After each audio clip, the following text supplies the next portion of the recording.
Hola chicos, les saluda el profesor Pedro Mascaro. Aquí comenzando la semana número 2 del ciclo ordinario 2018-2 virtual del curso de Economía. Entonces veremos todo lo que es la teoría de la semana 2. Comencemos. Muy bien chicos, el problema de la escasez. Comencemos definiendo un poco qué es la escasez. La escasez no es la absoluta falta de un recurso.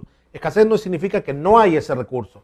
Escasez más bien tiene el significado de una relativa insuficiencia. ¿Qué quiere decir? Que hay, pero no alcanza para todos. Y lo que hay simplemente cubre una pequeña parte de la gran demanda que hay. Entonces, viendo eso, ese problema de escasez y ya definiendo qué es la escasez, podemos ver que hay un conflicto entre necesidades ilimitadas y recursos escasos, ¿no? Eso genera la escasez. Y vemos el cuadrito que tenemos a continuación. El conflicto es entre las necesidades ilimitadas, muchas necesidades, grandes necesidades, frente a los recursos limitados. Ese es el primer problema, recuerden, de la economía.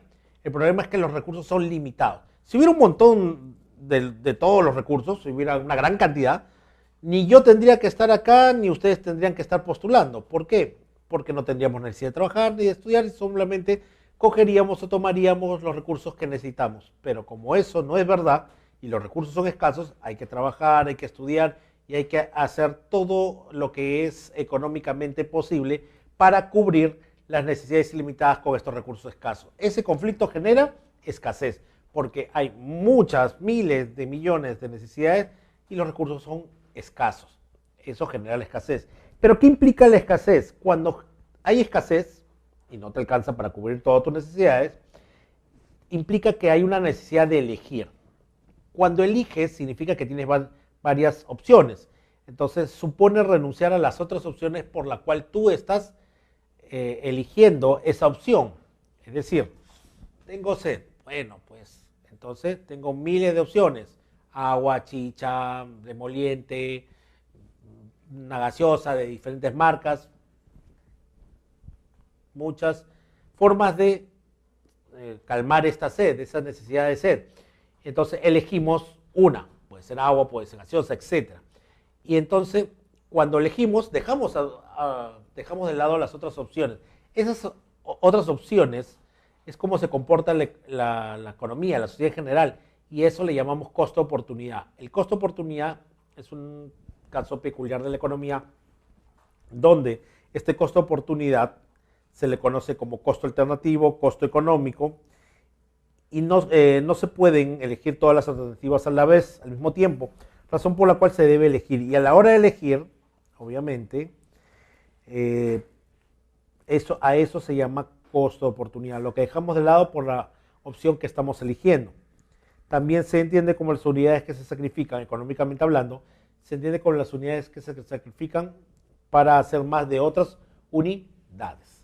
Y eso es el costo de oportunidad. Ahora vamos a ver la frontera de posibilidades de producción. La FPP, o frontera de posibilidades de producción, es la representación simplificada de la realidad, o sea, es decir, una representación de un modelo económico a través del cual se expresan los conceptos básicos de economía que son escasez, elección y costo de oportunidad, donde supone una economía donde solo se produce dos tipos de bienes, la cantidad de recursos es constante y los utiliza en su totalidad. Esta frontera de posibilidades viene a ser un conjunto de combinaciones de producción que un país puede alcanzar dados sus recursos, o sea, la posibilidad máxima de producción con los recursos que tenemos. Entonces, ahí ustedes pueden ver la gráfica donde hay una línea donde están las computadoras frente a una línea donde están los automóviles. Y ven la unión entre el punto máximo de automóvil y el punto máximo de computadoras de producción, ¿ya? Y toda esa curva es la frontera de posibilidades de producción, donde se muestra la disyuntiva que enfrenta la economía a una mayor cantidad de bienes, significativamente hablando, frente a la otra. Y ahí pueden ver en la figura donde A y C, donde ustedes pueden ver o comprenden los puntos A y C dentro de la frontera de posibilidades, o sea, dentro de la misma curva de posibilidades, indica la posibilidad de producción entre esos países y todas sus combinaciones. Entonces, ahí pueden entender todas las combinaciones de producciones que hay dentro de esta curva, o frontera de posibilidades, donde el punto, por ejemplo, G, indica que se está produciendo 150 automóviles y 350 computadoras. Y bueno, ahí también pueden entender que son las diferentes, de repente es una forma más fácil de entender, diferentes combinaciones entre un producto y otro de máxima producción. Para producir más de uno hay que sacrificar algunos de otros. Para producir más del otro hay que sacrificar algunos de este grupo. Ahora, esta frontera de posibilidades es lo que puede producir la empresa con los recursos que tiene. Lo máximo de producción. Por encima de la frontera de posibilidades es algo que la empresa no puede solventar, no puede producir. Necesidades humanas. Las necesidades humanas vienen a ser la sensación de carencia de algo que nos impulsa la búsqueda de su satisfacción realizando las actividades para conseguir los bienes requeridos. Entonces las necesidades son esas carencias, ¿ya?, que tenemos todo ser humano, y el ser humano hará todo lo necesario, ¿ya?, cualquier acción necesaria para conseguir los bienes requeridos. Veamos las características de las necesidades humanas. Son ilimitadas, son sociables, concurrentes, sustituibles y fijables. Ilimitadas porque no tienen fin, no tienen un número finito. El producto, esto es producto del avance de la tecnología y la sociedad, donde una vez satisfecha una necesidad aparecen otras nuevas necesidades. Entonces acá podrían decir, profesor, yo no cubro todas mis necesidades porque no tengo plata. Bueno, ¿y quién te ha dicho que para cubrir todas las necesidades necesitas plata? Porque si yo tuviera mucha plata, yo podría cubrir todas las necesidades. Eso es mentira. ¿Por qué? Mientras más dinero, recursos tengas, significa que quieres más. Y aún si pudieras cubrir tus necesidades que antes no podías cuando no tenías plata, una vez que la cubras, te darás cuenta que todos tus bienes, ¿no?, todos tus bienes que puedas satisfacer con, digamos, si ahora tienes plata y lo logras satisfacer, significa que aparecerán nuevas necesidades. Por ejemplo, me gané la tinca con Megabol, soy millonario, entonces ahora podré satisfacer todas mis necesidades. ¿Ya? Bienes vengan a mí. Ya puedo comprarme el auto de mis sueños, puedo comprarme el Ferrari que quiero, puedo comprarme la casa en la planicie o en La Molina que quiero, con piscina y todo. Ya, profesor, entonces ¿están logrando satisfacer todas sus necesidades? No, porque automáticamente cuando logro satisfacer esas necesidades, es decir, por ejemplo, quiero un avión. Ya, profesor, qué bueno, ¿están logrando cubrir su necesidad? Sí, pero la primera pregunta, ¿sabes pilotear aviones? Bueno, no. Entonces necesitarás un piloto. Aparecen nuevas necesidades. ¿Tienes una casa más grande? Necesitarás servidumbre. Y obviamente es una nueva necesidad. ¿Tienes piscina? Bueno, necesitarás una persona que limpie la piscina. Aparecerán nuevas necesidades. Cuando se llega a satisfacer las necesidades, automáticamente aparecen nuevas. Esa es la característica por la cual se hace ilimitada. Nunca se puede satisfacer todas las necesidades. Además que también cambian en tiempo y lugar. Las necesidades que tienen en Alaska no son las mismas que tienen en Arabia. La forma de vestimenta en la Roma antigua no es igual a la actual, etc. Segunda necesidad humana, que es saciable. Yo puedo saciar mi necesidad de distintas maneras, porque todo el cuerpo humano tiene un límite. ¿Qué significa eso? Significa lo siguiente. Por fin ingresé a través de mi vacante en el aula virtual. Ingresé, mamá, voy a celebrar, voy a tomar como vikingo, voy a festejar y brindar. 1 vaso, 2 vasos, 3 vasos y al suelo. Todos tenemos un límite, nadie toma sin medidas, sin tener efectos. Tengo hambre, me comería un caballo. Te quedas de repente en una pata, ¿no? Vas a reventar como un sapo. A ti, amiga, que me ves, que te gusta mucho el chocolate, ¿no? ¿Te gusta mucho el chocolate? Sí, pues te puedes comer 1, 2, 3, 10, 20, 30 tal vez, pero va a llegar un momento que no vas a poder más. Nuestro cuerpo humano tiene un límite y por eso las necesidades son saciables. C, concurrentes. Significa que dos necesidades vienen al mismo tiempo. Pero como vienen al mismo tiempo y no puedes cubrir todas, tendrás que priorizar la más importante. Bueno, chicos, son jóvenes. Me imagino que se acerca ya la fecha, se acerca verano. Estás en plan verano 19, perdón. Entonces, me imagino que irás a la playa, irás a la piscina, ¿no? Te comerás un cevichito por ahí, ¿no? Irás al cine con los amigos, ¿no? Con la pareja. Y algunos se quedan pensando, no, profesor, yo no puedo hacer eso. ¿Por qué? Porque tengo que estudiar para ingresar a San Marcos. Pucha, pero también tienes necesidad de ser joven y de divertirte. Sí, profesor, no es malo, pero también tienes otra necesidad de ingresar para tu futuro. Bueno, pues tendrás que decidir. Las dos están apareciendo al mismo tiempo. Tendrás que priorizar la más importante. D, sustituible. Las necesidades humanas son sustituibles. ¿Por qué? Porque no hay producto único. La mayoría de productos tienen sustitutos. Entonces, si yo tengo una necesidad, puedo sustituirla de distintas maneras. Tengo sed. Bueno, voy a la tienda, señora, me da un agua. No tengo. Me da una Coca-Cola. No tengo. Un Inca-Cola, un Sprite, un Seafruit, un emoliente, una chicha agua de caño por último, ¿no? Al final, por eso es una necesidad que puedes sustituirlas de distintas maneras. Puede ser satisfecha de distintas formas esa necesidad, ¿no? Y fijables. Las fijables son las necesidades que tienden a crear un hábito o costumbre. Fumar. Hay gente que tiene el mal hábito de fumar, pero es una necesidad que de repente en algún momento se dio, ¿no? Por presión de la sociedad, porque te gustó, etcétera, pero se volvió una costumbre y lo haces ahora siempre. O por ejemplo, hay gente que tiene una necesidad, por ejemplo, de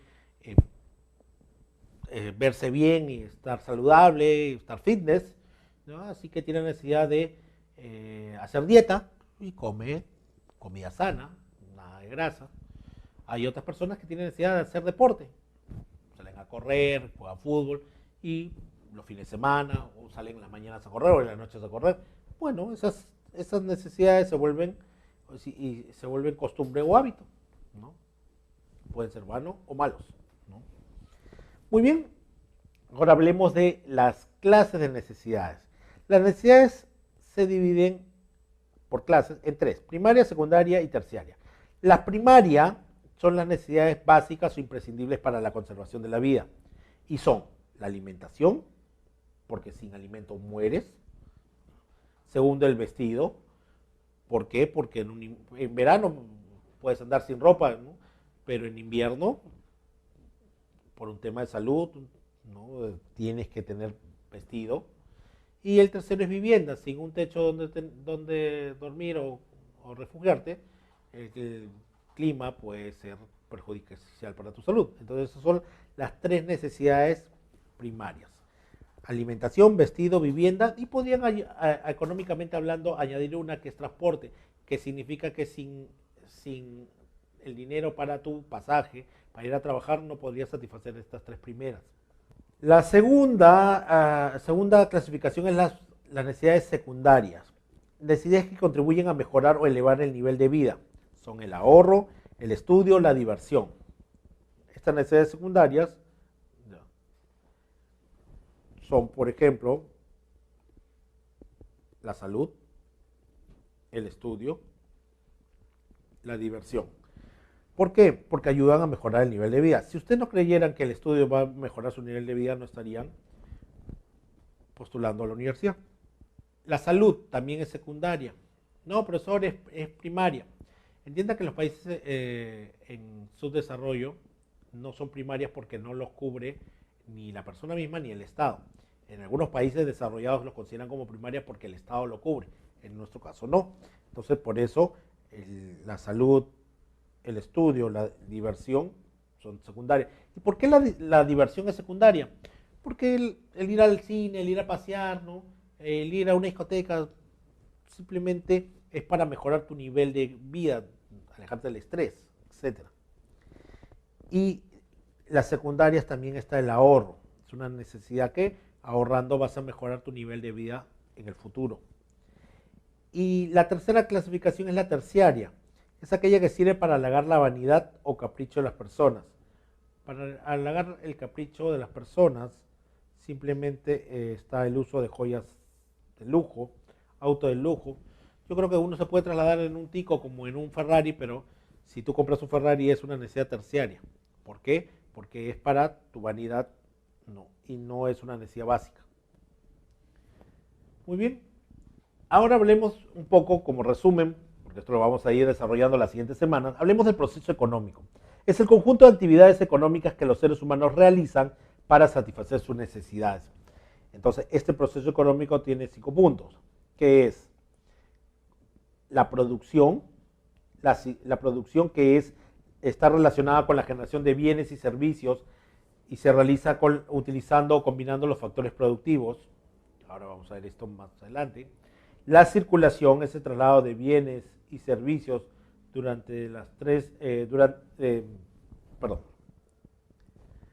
La producción está relacionada con la generación de bienes y servicios. Se realiza utilizando los factores productivos. La circulación, siguiente fase, es el traslado de bienes y servicios de las unidades de producción a las unidades de consumo, es decir, desde las empresas hacia las familias a través de los mercados. Y en esta etapa se determina también el precio y se cobra por el producto o servicio que se entrega. Pasamos a la distribución, es la retribución a todos aquellos factores que han intervenido en el proceso de producción. En la distribución, primero la producción combiné factores productivos, en la circulación lo trasladé de las unidades de producción a las unidades de consumo, cobré el dinero y ahora voy a retribuir a todos aquellos factores que ayudaron en este proceso de producción. Al trabajador le doy su salario, al inversionista sobre sus ganancias. Ahora el Estado recibe tributos y mucha más retribución que se da en este proceso económico. Ahora, el consumo es la siguiente fase y la fase donde recién aparece el consumidor, el demandante. En el consumo es la utilización de los bienes y servicios para la satisfacción de las necesidades del consumo humano y depende principalmente del ingreso monetario. Inversión. Inversión es el último elemento del proceso y también el primero, es como un eslabón de la siguiente cadena que une al siguiente proceso económico. En la inversión es el incremento del estado de capital, los recursos que se obtienen para la inversión provienen del ahorro, que es la parte del ingreso monetario no consumido. Este ahorro se traslada a la inversión a través del sistema financiero. Ahora hablaremos de los bienes. Los bienes son objetos que se utilizan para satisfacer las necesidades humanas. Son los alimentos, el agua, el transporte, etc. Y estos bienes son de dos tipos, los bienes naturales y los bienes económicos. Los bienes naturales son los que hay en grandes cantidades y nadie es dueño de eso, como la luz solar, el agua, el viento, el aire, etc. Y están los bienes también económicos. Estos bienes económicos son creados por el hombre. Estos bienes económicos se clasifican de tres formas. Se clasifican de la siguiente forma. Uno, por su duración, y pueden ser fungibles e infungibles. Los bienes fungibles sirven para un solo uso. Por ejemplo, cigarros, alimentos, ¿no? Una manzana, tienen un solo uso. Y los infungibles son los que soportan varios usos, ropa, vivienda, herramientas. Bueno, chicos, eso es cierto. Cuando ustedes compran un polo, ese polo tiene varios usos. Cuando es nuevo, las dos primeras puestas son para ir al cine, a pasear con tu enamorada, a la discoteca. Después, al tercer, cuarto uso, lo usas para ir a la academia, a la pre, ¿no? Lo usas casi a diario. Y después lo usas para dormir y termina siendo un trapeador. Entonces, ahí pueden ver la relación de que soporta varios usos. Los infungibles, ropa, vivienda y herramienta. La segunda clasificación es según el destino. Es de consumo o de capital. Es decir, de consumo, ¿ya? Este bien económico de consumo, son los bienes que satisfacen las necesidades de manera inmediata y directa del hombre. Por ejemplo, libros, zapatos, alimentos, medicina. Son los bienes de consumo, listos para que el ser humano lo consuma. Mientras que el de capital son aquellos bienes usados para crear otros bienes, por ejemplo, máquinas, edificios, tierras cultivables, etc. Esos son los famosos bienes de capital. Entonces, tenemos por un lado, según el destino, el bien de consumo, son bienes finales que lo utiliza el ser humano para satisfacer de manera directa sus necesidades. En cambio, los bienes de capital simplemente son aquellos bienes que se usan para otros bienes. Por ejemplo, el azúcar, ¿qué viene a ser? ¿Un bien de consumo o un bien de capital? Bien de consumo, profesor. Sí, depende. Si el azúcar lo utilizo para hacer endulzar mis tés o mis tortas de una tienda que tengo, viene a ser de capital. Pero si el azúcar lo utilizo para endulzar mis té o mi café, es simplemente bienes de consumo. Tercero, por su relación en el uso, complementarios y sustitutos. Complementario, el uso de un bien exige el uso de otros bienes. Bueno, acá simplemente podemos hablar que el tomar un café exige el uso de azúcar, el pan de la mantequilla, no vas a comer un pan con soledad. Y por último, si quieren hablar de complementos, chicos, fíjense en las mujeres. Las mujeres son las reinas del complemento. ¿Por qué? Vayan a ver cómo se preparan para una fiesta, un matrimonio, 15 años. Que el vestido, ¿ya?, que haga juego, ¿no?, con tu cuerpo primero. Que los zapatos que hagan juego con él, vestido. Que la cartera haga juego con los zapatos. Que el peinado haga juego con tu cara, ¿no? Entonces, ahí te das cuenta que la mujer complementa todo. Miren cómo se visten las mujeres. Ellas complementan los colores que van a usar en el día. Cosa que no hace el hombre. El hombre chapa lo que tiene y se viste como puede, ¿no? Ahí no es complementario. Entonces ahí habla una relación de uso, ¿no? Al usar una cartera de un color, tienes que comprar zapatos del mismo color. Al comprar el pan, sabes que tienes que complementarlo con algo, mantequilla, jamón, jamonada, etc. En cambio, los bienes, la relación en el uso en lo que es sustitutos, ya, de los bienes económicos, significa que puedo consumir un bien u otro, ¿ya?, de acuerdo a la disponibilidad. Bueno, ¿cómo toman desayuno, chicos? ¿Pan con qué? Algunos con aceituna, algunos con jamonada, algunos con mantequilla, algunos con manjar blanco, ¿no?, algunos con hamburguesa, etc. Ahora hablaremos de los servicios, que son todas las actividades que realizan las personas para satisfacer las necesidades de otras personas. Son considerados inmateriales, porque no son un bien material. Y por ejemplo tenemos los servicios de salud, de educación, transporte, comunicaciones, etc. Y lo vamos a clasificar según quién los brinde, privados o públicos. Los servicios públicos son aquellos que los brinda el Estado o son financiados con dinero del Estado. Y los servicios privados son aquellos que no son pagados o no son auspiciados por el Estado. Lo hace de manera privada. Y según a cuántas personas se brinde, son los servicios individuales y los servicios colectivos. ¿Cuál es según cuántas personas le brindes individual y colectivo? Les decía que el individual son los servicios que se pueden brindar a una persona a la vez. Un trasplante de riñón, por ejemplo, es un servicio individual. Un servicio de lavado de autos, servicio individual. Te lavan un auto a la vez, ¿no? El servicio que puede ser individual del dentista, te van a servir y te van a hacer un servicio dental solo para ti. Y los colectivos son servicios que pueden brindar a muchas personas al mismo tiempo. Una clase virtual de economía, por ejemplo, un transporte público, un servicio colectivo, etc. La producción. Comenzamos con una de las primeras fases del proceso económico, está la producción, fase del proceso económico en la que se generan los bienes y servicios mediante la combinación de los factores productivos. ¿Cuáles son estos factores productivos? Son trabajo, naturaleza, capital, Estado, gestión empresarial y tecnología.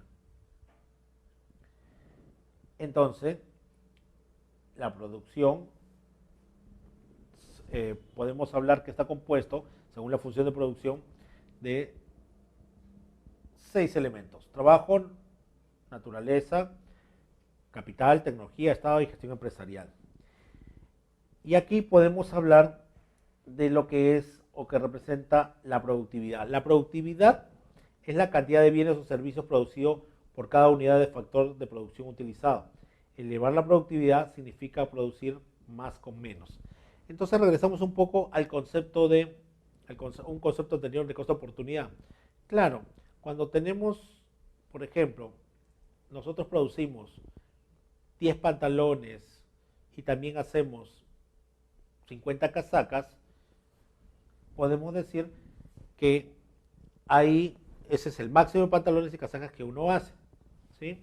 Si yo quiero producir más, ¿ya?, tendría que mejorar mis tiempos o hacer más producción. ¿Qué significa? Hacer más con los mismos recursos. En cambio, costo-oportunidad son las unidades que dejo de lado por hacer más de otra. Es decir, si quiero hacer más casacas, tendría que hacer menos jeans. Si quiero hacer más jeans, tendría que hacer menos casacas. Hay que sacrificar algo, ese es el costo-oportunidad. Pero la productividad es hacer más con los mismos recursos, mejorando los tiempos, ¿no?, dando más horas, dando menos horas libres, etc. Es hacer más con los mismos recursos. Ahora, los factores de producción se dividen en originario, derivado y complementario. ¿Cuáles son los capitales originarios? Los factores originarios son naturaleza y trabajo. Factores originarios. Factor intermedio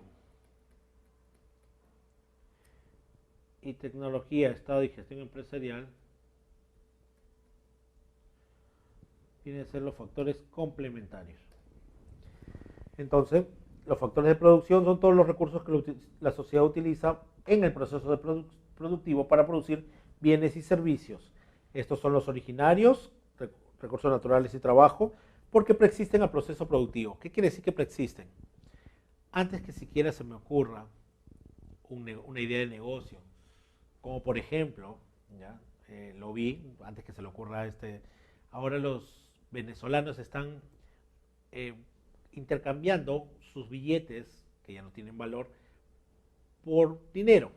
Digamos que esa es una forma de hacer un negocio. Entonces, aquí estamos hablando de, antes que siquiera a esas personas se les ocurra vender sus billetes que ya no tienen valor, como un tema de colección, por un tema de curiosidad, por unas monedas, antes que siquiera se les ocurra esa idea, antes que aparecieran esas monedas devaluadas, ya existía la naturaleza, es decir, los recursos y los trabajadores. Solamente ellos están en la espera de personas emprendedoras, ¿ya?, y que lleven a cabo este negocio. Por eso son factores originarios, porque preexisten a la idea o al concepto del negocio. En cambio, el factor derivado es el capital, porque deriva, ¿ya?, de la mano del hombre, o del trabajo del hombre. Aquí, ¿quién está en K de capital? ¿Por qué es derivado? Porque resulta de la acción del trabajo sobre estos recursos naturales. Y por último, tenemos el complemento o los factores complementarios, que son gestión empresarial, Estado y tecnología, que organizan y dirigen y controlan la producción. Y como les había dicho, acá estaban los factores de la producción. Estos factores de la producción son originarios, trabajo, recursos naturales, derivados del capital, y complementarios, la empresa, Estado y tecnología. Ahora hablaremos de los sectores productivos. Sectores productivos, áreas especializadas en las que se desarrolla la actividad económica según el tipo de proceso. Estos sectores productivos se dividen en tres: primario, secundario y terciario. El sector primario produce materias primas sin mayor valor agregado. Se identifican las actividades de explotación y extracción de recursos naturales. Los países subdesarrollados basan su economía en el sector primario, como el nuestro. Actividades de explotación y extracción como la pesca, extracción, agricultura, extracción, ¿ya? Y explotación, ganadería, ¿ya? Explotación, tala, minería, son actividades de primarias, ¿no? Sin mayor valor agregado. ¿Qué es mayor valor agregado? Valor agregado es decir, primero es que no tener valor agregado. Agarro una manzana, ¿ya? Esa manzana la lavo, la limpio, la pongo en una caja y la exporto. Esa manzana está siendo exportada, pero no pasó por ningún proceso de producción y el producto originario sigue siendo el producto que estás vendiendo. Es no tener valor agregado. ¿Qué es tener valor agregado? Agarrar la manzana, pasarlo a una máquina, hacerlo puré, ¿ya? Y venderlo como puré para niños con algunas vitaminas. Entonces, ¿el producto originario es igual al producto final? No.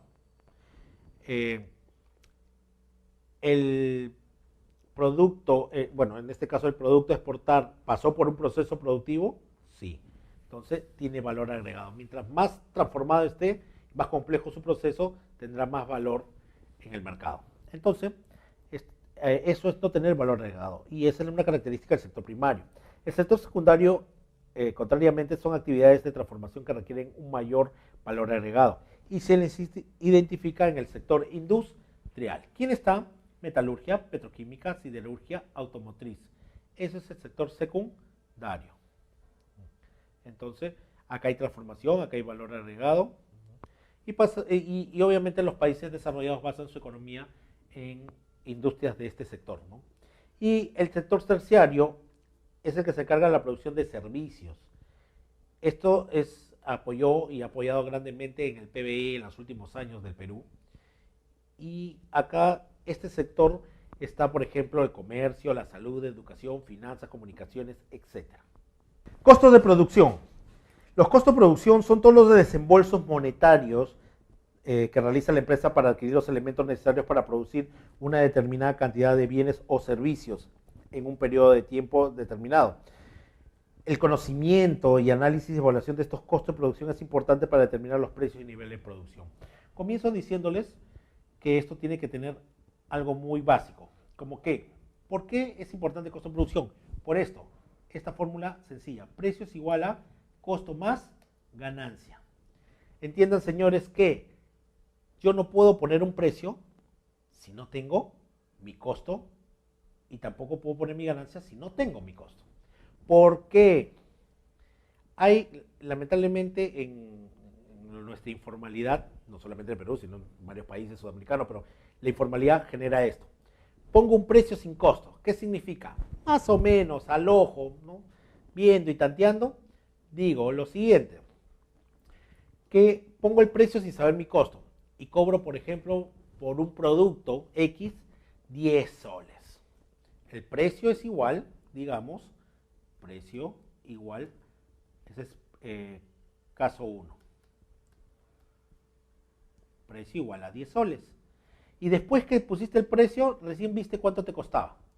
Y tienes un costo de 12 soles. ¿Qué significa? Que precio igual costo más ganancia, significa que tienes 10 y acá tienes un costo de 12 sin ganancia, entonces tienes una pérdida.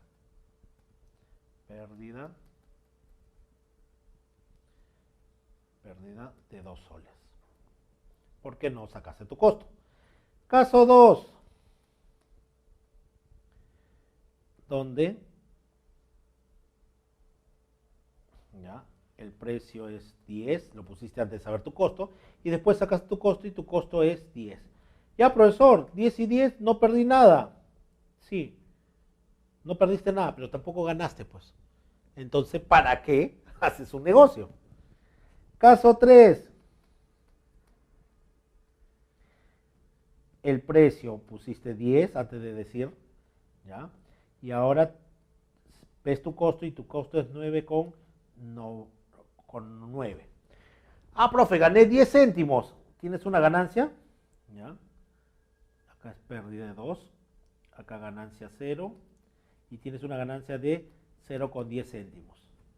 Significa que tienes que vender miles de productos para tener una ganancia decente. No te conviene. Por eso lo primero que tienes que hacer es conocer tu costo. Tienes que saber cuánto va a costarte para después de eso poner cuánto deseas ganar, que obviamente que sea razonable. Y después sumando esos dos ya tienes el precio a cobrar por tu producto o servicio. ¿Ok? Entonces, ahora veremos un poco la clasificación de estos costos. Hay una forma de clasificarlos como costo fijo, costo variable, y la suma de estos dos es el costo total. ¿Qué es el costo fijo? Son los costos independientes del volumen de producción. No varían cuando varía el nivel de producción. ¿Ya? ¿Qué significa estos costos fijos? No es que no se muevan. Significa que si se mueven, no depende del volumen de producción. Y un ejemplo, como ponen ahí, viene a ser el alquiler. Es decir, si yo produzco 10.000 productos y el alquiler me cobra 1.000 soles, ¿ya? Ese es su valor. Si yo produzco solamente un solo producto, igual me cobrarán alquiler 1.000 soles. Si produzco 1.000.000 de productos, el alquiler seguirá siendo 1.000 soles. No varía. Y si varía por inflación, no varía por el volumen de producción, sino por inflación. En cambio, los costos variables son los desembolsos que dependen del nivel de producción de la empresa.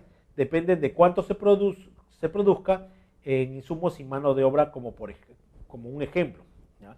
El costo variable es el costo que varía de acuerdo al volumen de producción. Es decir, por ejemplo, insumos. Si yo hago carpetas, un insumo es la madera. Si yo produzco más, gastaré más madera y tendré que, ese costo aumentará. Si produzco menos carpetas, compraré menos madera. Entonces ese costo también disminuirá. Está en relación directa, mientras que el costo fijo no está en esa relación. Entonces, y tanto el costo fijo como el costo variable, la suma de esos dos, como ven ahí, hace el costo total, que es el desembolso que realiza la empresa para producir y resulta de la suma de costo fijo más costo variable. Esos son los costos totales. Ingresos de producción o ingresos totales. Los ingresos, los ingresos de producción son todos los ingresos monetarios que la empresa obtiene por la venta de su producción en el mercado. Estos ingresos dependen de dos variables. La cantidad vendida, Q es cantidad vendida, ¿ya? Y el precio de mercado. Entonces, el ingreso total es la cantidad que vendió al precio de mercado por producto, ¿no? Entonces, si yo vendí 20 productos y el precio es un sol, simplemente tengo que multiplicarlo. Y esto es el ingreso total. Con estas dos variables, el ingreso total más el costo total, se puede obtener el beneficio total de una empresa.